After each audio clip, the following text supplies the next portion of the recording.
Bonjour, c'est Ercile encore. On est le 13 juillet 2019. Alors je viens sonner la trompette ce matin encore et je viens vraiment nous encourager à tout faire pour choisir le bon chemin. Amen. Alors ce chemin-là, c'est Jésus. Alors nous le savons tous, mais le choix concerne les actes que nous posons qui témoignent au fait que nous sommes en train de marcher sur le chemin de Jésus. Amen. Parce qu'il ne s'agit pas de dire que on est chrétien. Le chrétien ou bien le petit Christ, c'est la personne qui marche sur le chemin suite à Jésus-Christ. Amen. Alors que le Seigneur nous donne vraiment de pouvoir être fidèle à notre engagement. Amen. Alors je viens parler aujourd'hui de la responsabilité d'être créé à l'image de Dieu. Amen. Il y a une responsabilité qui vient avec ce que nous sommes. Alors Dieu ne nous a pas fait un animal, il ne nous a pas fait un arbre ou bien un insecte. Il nous a fait un être humain créé à son image. Alors il y a une responsabilité qui vient avec. Il est donc important que nous puissions en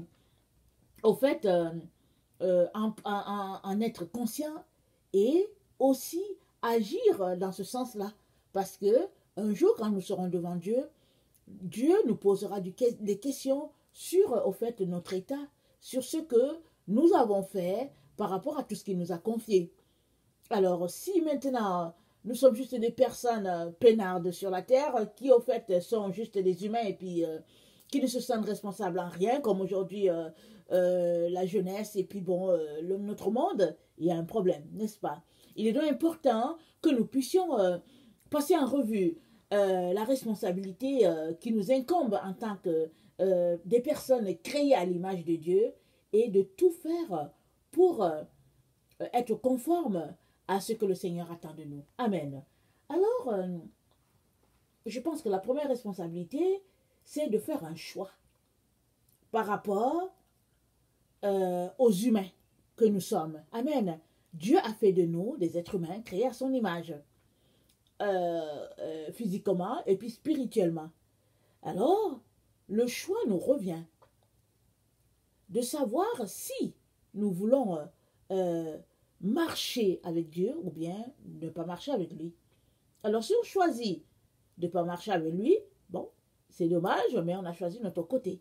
Et ça va, et puis Dieu est triste, mais il respecte cela parce qu'il nous a donné le libre arbitre. Amen.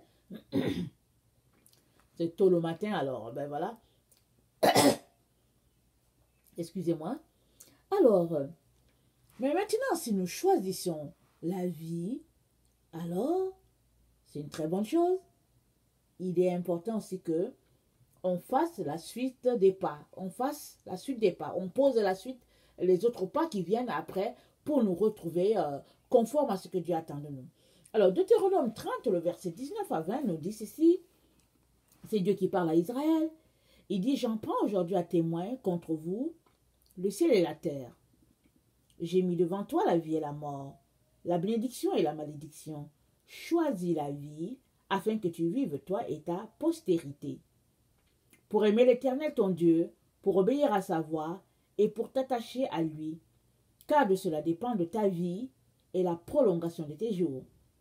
Et c'est ainsi que tu pourras demeurer dans le pays que l'Éternel a juré de donner à tes pères, Abraham, Isaac et Jacob. Évidemment, ici il s'agit d'Israël. Alors, mais Israël, c'est un prélude au fait, la terre promise, le ciel. Alors, Dieu dit à Israël, il faut choisir. Et ta vie dépendra du choix que tu auras fait. Alors, il dit, si tu choisis la vie, alors, si tu choisis d'aimer Dieu, de lui obéir, voilà, ta vie dépendra de tout cela. La suite de tes jours dépendra de tout cela. Il est donc important que nous puissions choisir. Qu'est-ce que nous voulons faire au fait? Et si nous choisissons de marcher selon Dieu, alors vraiment, restons à notre engagement et faisons tout pour ne pas nous en détourner. Parce que la vie est là. La vie et la mort, nous dit le proverbe, sont au pouvoir de la langue. Et quiconque que l'aime en mange le fruit. Alors, si tu aimes la vie, tu manges le fruit que tu aimes. C'est-à-dire, les paroles qui sortent de toi, c'est les paroles de bénédiction, les paroles de grâce, c'est la parole de Dieu. Mais, si tu aimes la mort, évidemment, tout ce qui sortira de toi sera injure, mépris, et puis arrogance et tout. Et puis ça, c'est la vie, le chemin de la mort. Il est donc important que nous puissions vraiment nous tenir du côté de la vérité et de marcher selon cette vérité-là. Amen. Alors, si tu choisis dans la vie, tu devrais aussi travailler de manière à bâtir ton temple, parce que la parole de Dieu dit que nous sommes le temple du Saint-Esprit. Alors, 1 Corinthiens 3, 14 nous dit ceci. 1 Corinthiens 3, 14. Excusez-moi. 1 Corinthiens 3, 14 nous dit que nous sommes le temple du Saint-Esprit. Alors, je vais le lire. Il dit, attends, on dirait que je n'ai pas choisi. Oui. 1 Corinthiens 3, 14. On dirait que je n'ai pas bien, quand nous sommes ouverts.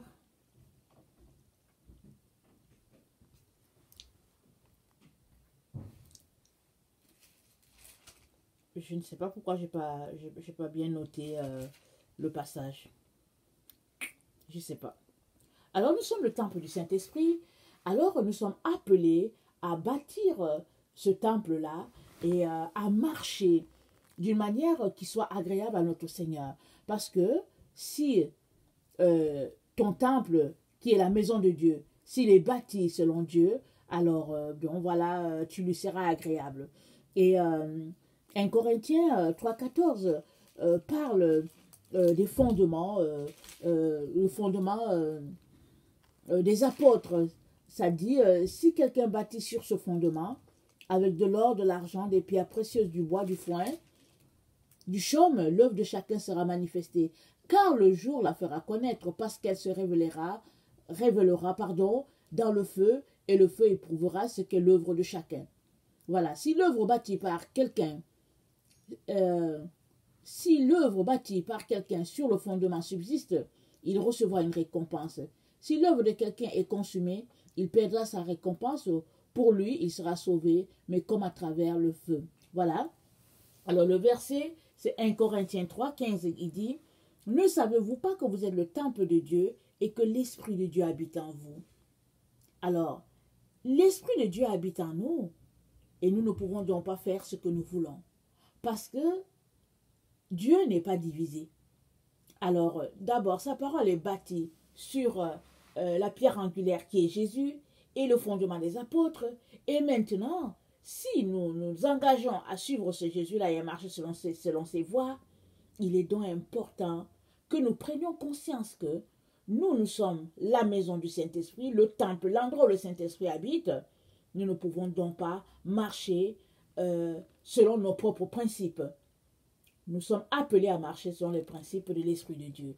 Alors, il est donc important que cela fasse partie de notre responsabilité, que cela fasse partie des choses qui sont si importantes pour nous que nous passions notre temps à bâtir, à construire dans le sens de l'Esprit de Dieu. Amen.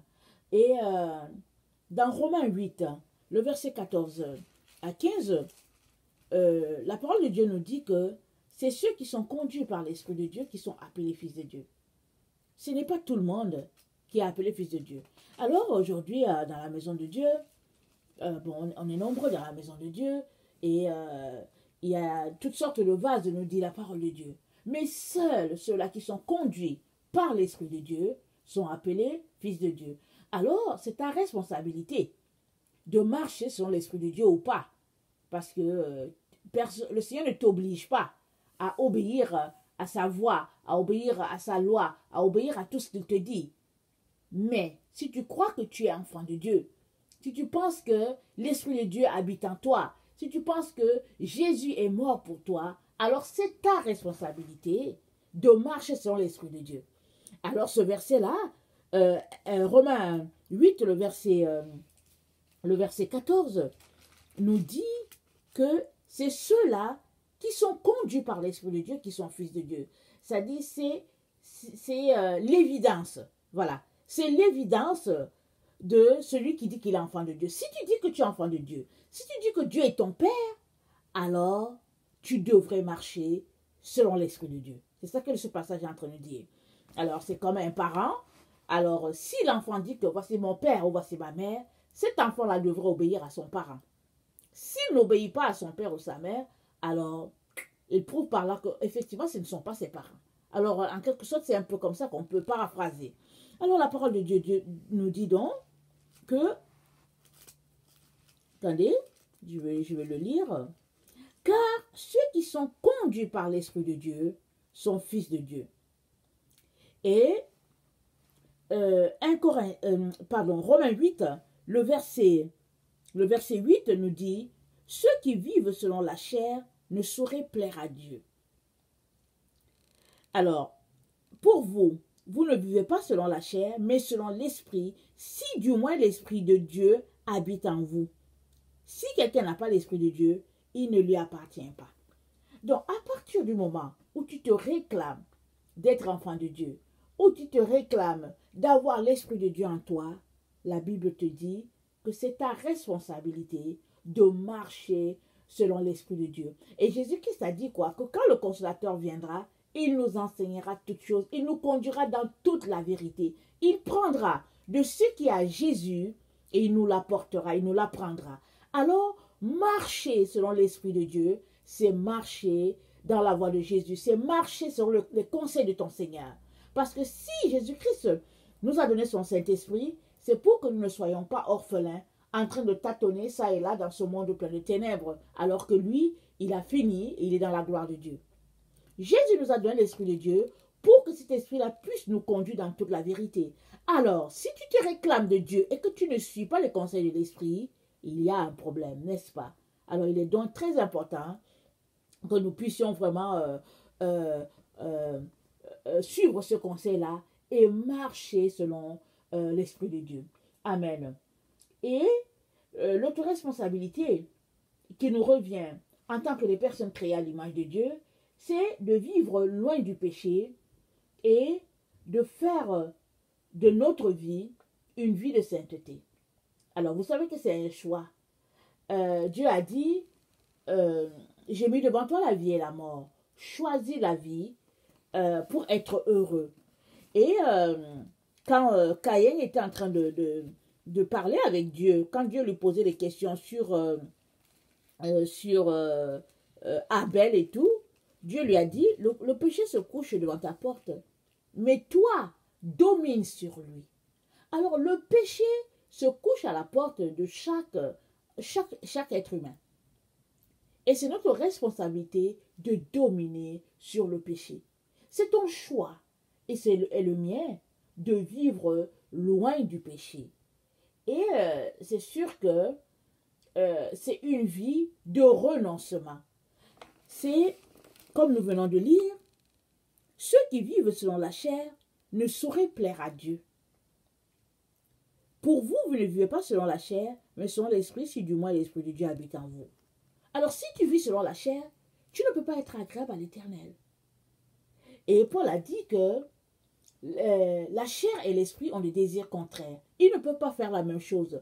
Et que Dieu a fait ça comme ça pour que tu ne te retrouves pas à faire vraiment quelque chose que tu aimes.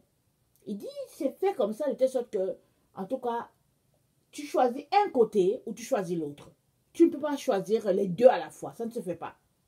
Alors, c'est ta responsabilité de t'assurer que tu as fait le bon choix. D'autant plus que 1 Jean 3,9 nous dit « Quiconque est né de Dieu ne pratique pas le péché, parce que la semence de Dieu demeure en lui, et il ne peut pas pécher parce qu'il est né de Dieu. » La semence de Dieu demeure en toi. C'est quoi cette semence-là? C'est le Saint-Esprit. Dieu t'a donné le Saint-Esprit et c'est ta responsabilité d'en prendre soin. C'est quelque chose de très précieux. C'est quelque chose d'incorruptible. c'est quelque chose de grande valeur. Alors, l'Esprit de Dieu habite en toi, fait que tu es effectivement à l'image de Dieu. Dieu habite en toi parce que son esprit est en toi. C'est donc ta responsabilité de ne pas pécher. Et il dit, celui qui pêche, le verset 8, 1 Jean 3, le verset 8, celui qui pêche est du diable, car le diable pêche dès le commencement. Et le Fils de Dieu apparut afin de détruire les œuvres du diable. Jésus apparut pour détruire les œuvres du diable et Jésus habite en toi, alors tu ne peux plus pécher. C'est un choix, c'est une décision vraiment de marcher loin de la vie de péché. Et 1 Jean 5, le verset 18 nous dit, nous savons que quiconque est né de Dieu ne pêche point. Mais celui qui est né de Dieu se garde lui-même et le malin ne le touche pas. Celui qui est né de Dieu se garde lui-même. Alors comment te gardes-tu? C'est par des choix que tu fais. Par exemple, te garder, c'est par exemple décider de ne pas aller par exemple dans un bar. Alors si tu te retrouves dans un bar et que tu es chrétien, c'est pas quelqu'un qui t'amène là-bas, tu y es allé, c'est ta responsabilité, tu es allé là-bas. Alors, ne sois pas étonné si tu tombes dans le péché. Amen. Si toi, tu choisis de t'asseoir devant la télévision, du matin au soir, c'est ta responsabilité. C'est toi qui as choisi de faire de la télévision ta vie. Ne sois pas étonné si finalement ta vie est remplie de péché. Pour te garder toi-même, tu fais des choix de ne pas être esclave de ces gadgets-là, de ce médium-là. C'est ton choix. Alors, aussi, l'autre responsabilité de celui qui est créé à l'image de Dieu, c'est de pratiquer la crainte de l'Éternel. Vous savez qu'aujourd'hui, on ne craint plus Dieu. On fait ce qu'on veut. Et même les gens, ils n'ont même pas une crainte quelconque. Et si bien que, bon, non, la crainte de Dieu a disparu du milieu des gens. Et surtout de nos enfants. Ça a disparu. Et Proverbe 1,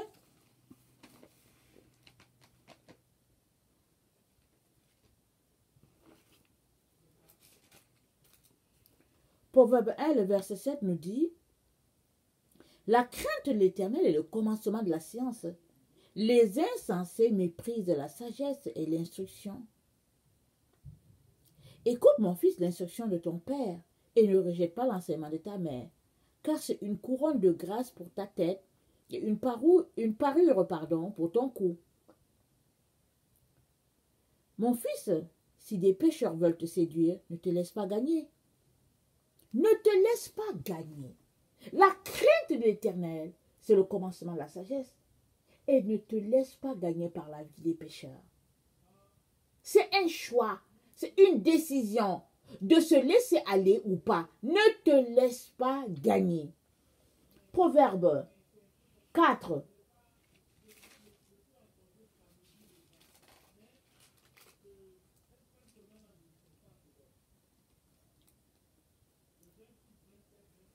Proverbe 4. Voici le commencement de la sagesse. Acquiert la sagesse. Et avec tout ce que tu possèdes, acquiert l'intelligence.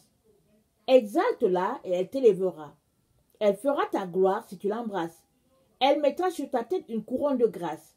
Elle t'ornera des magnifiques diadèmes. Écoute mon fils et reçois mes paroles.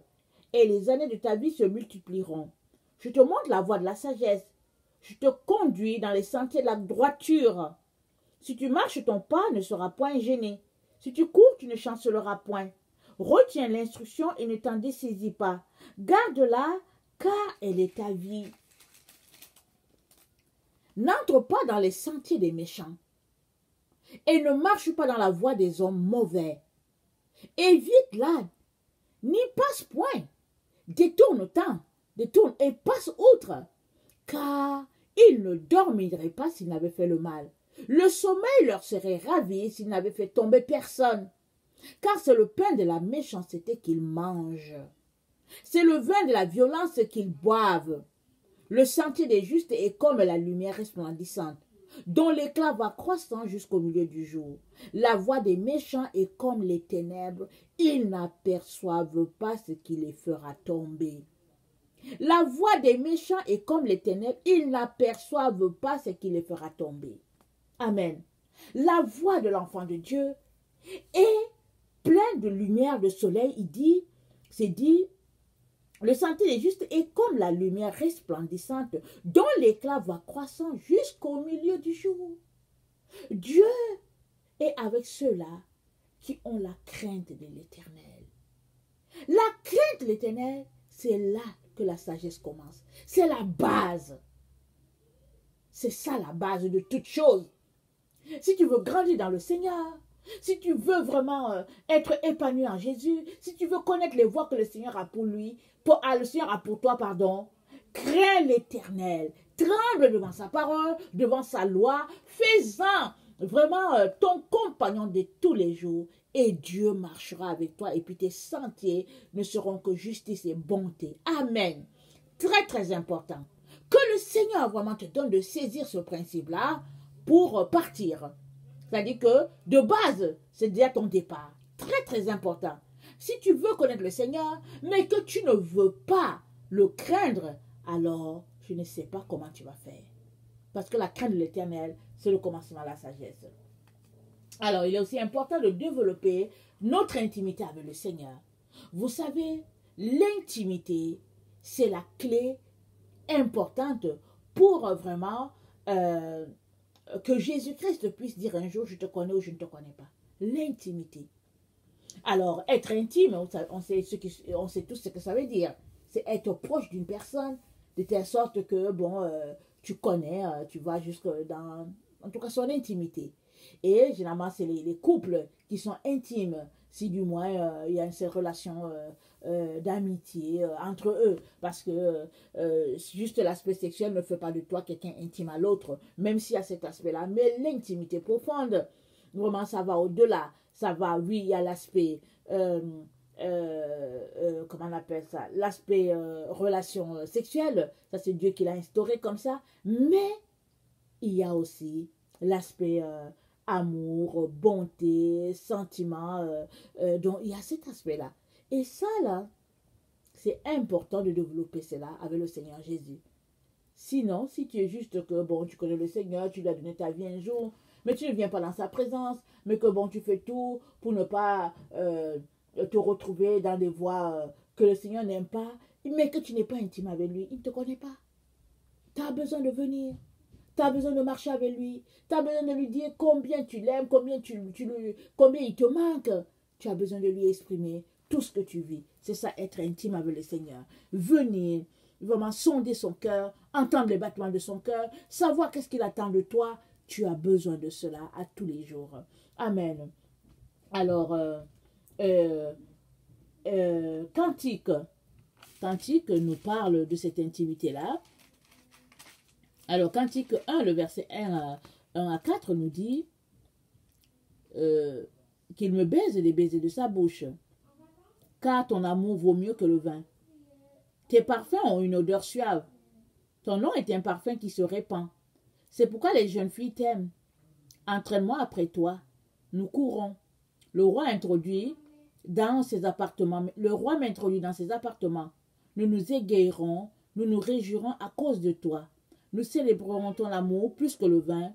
C'est avec raison que l'on t'aime. C'est avec raison que l'on t'aime. Alors, entraîne-moi après toi. Nous courons. Alors, le roi m'introduit dans ses appartements. Nous nous égayerons. Si tu as une relation avec le Seigneur, si tu crois que tu es intime avec lui, tu ne devrais pas rester juste au salon. Tu devrais aller dans sa chambre. Là où les choses intimes se passent. Et là, tu es juste avec le roi. Vous êtes juste vous deux. Et vous vous réjouissez de l'amour de l'un envers l'autre. Car son amour vaut mieux que le vin. C'est ça qui est dit. Ton parfum, tes parfums ont une odeur suave. Ton nom est un parfum qui se répand. Alors nous ne pouvons pas dire que nous aimons Jésus si nous n'avons pas une relation d'intimité, de proximité avec lui. Si nous ne délectons pas de sa présence, nous ne pouvons pas dire que nous sommes intimes avec lui. Alors c'est notre responsabilité, en tant que des personnes créées à l'image de Dieu, de soupirer à ce temps-là intime avec notre Seigneur. Amen.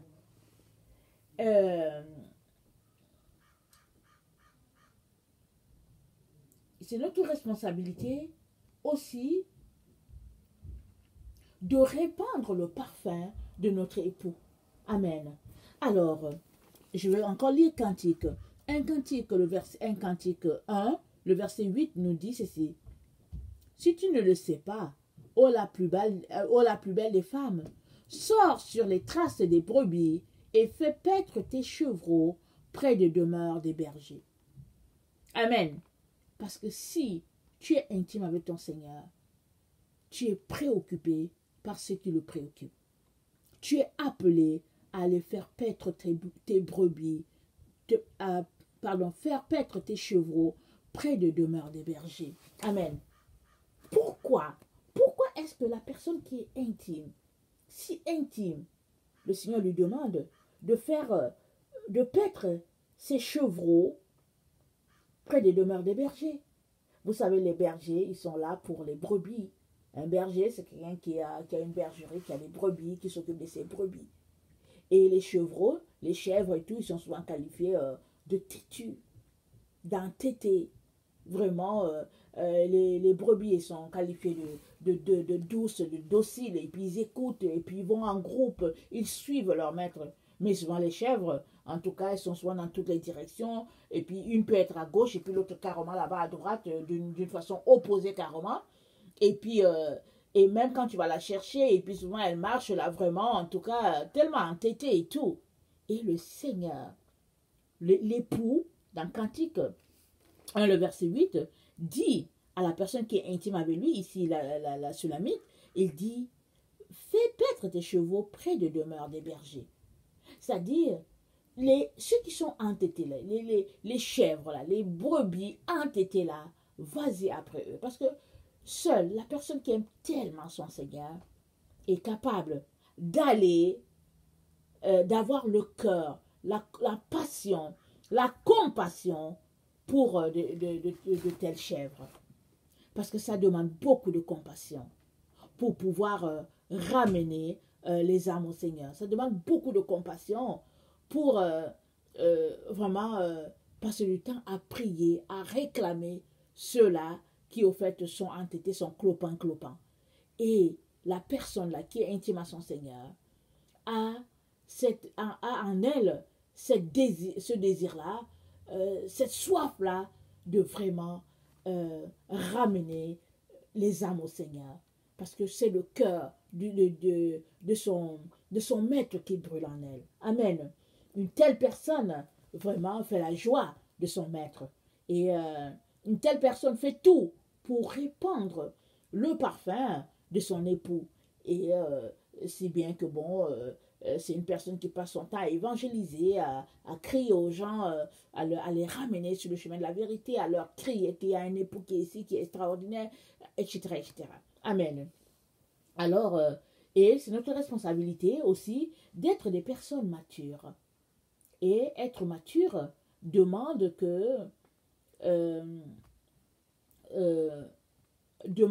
tu puisses être rempli de l'esprit.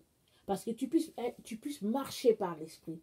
Parce que si tu fais tout pour grandir dans ta foi, dans ta marche avec le Seigneur ne manquera pas de te choisir.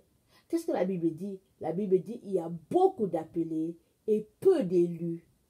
La personne qui est élue, c'est la personne qui prend du temps pour chercher son Seigneur, qui y met du temps, qui trouve que c'est tellement important qu'elle a besoin de prendre du temps avec son Seigneur.